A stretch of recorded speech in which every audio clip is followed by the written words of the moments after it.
La 9e journée de ce top 14 à Mayol, le RC Toulon face au Loup Rugby, des Toulonnais qui veulent poursuivre leur très bonne dynamique devant leur public. Que des succès, même 2 succès bonifiés lors des 2 précédentes réceptions.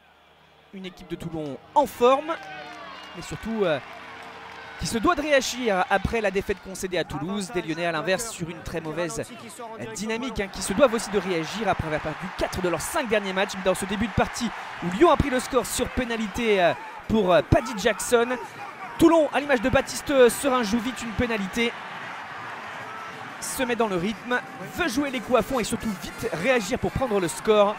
Des pick and go sur cette première séquence offensive du match pour le RCT. On les voit, ces charges répétées proches de la ligne. Nouvelle situation d'avantage. Et cette fois-ci, la finition qui intervient sur ce départ, bras levé par Monsieur Rosier, c'est de Dany Priso. Validé à l'issue de cette situation, transformation assurée dans la foulée. Se passe quelques minutes sans nouveau point de marqué, mais l'on voit toujours une équipe de Lyon qui subit, qui fait des fautes, qui est indisciplinée, qui a pris un jaune contre Vai Nicolo, qui pensait marquer un essai sur interception. On est dans la continuité, pénal touche, ballon porté. Et cette fois-ci, c'est Brian Alain-Ouessé qui finit le coup face aux hommes de Karim Ghezal, forcément frustré, déçu. Son équipe subit, surtout dans ce secteur de jeu des ballons portés. On en retrouve un en fin de première période, alors que Lyon a réduit l'écart grâce au pied de Paddy Jackson et de Gabin Laure.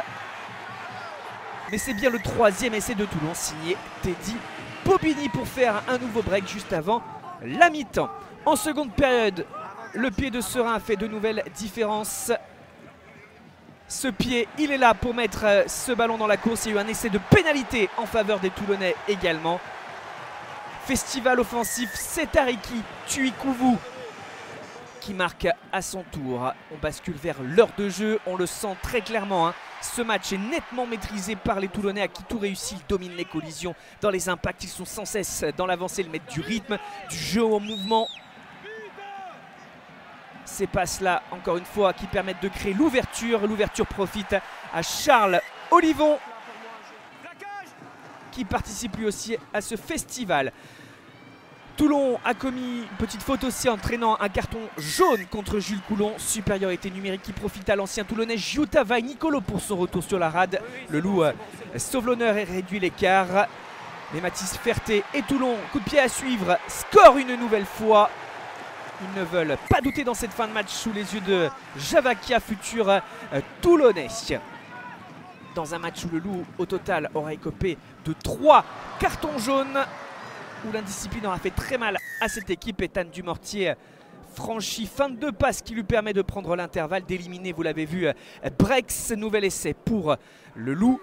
Essai de pénalité aussi dans les derniers instants pour Toulon, pour porter cette marque à 54-21. Succès bonifié, le 3e consécutif pour les hommes de Pierre Mignoni à Mayol. Les Lyonnais s'inclinent à nouveau. C'est le 5e revers en 6 matchs pour le Loup.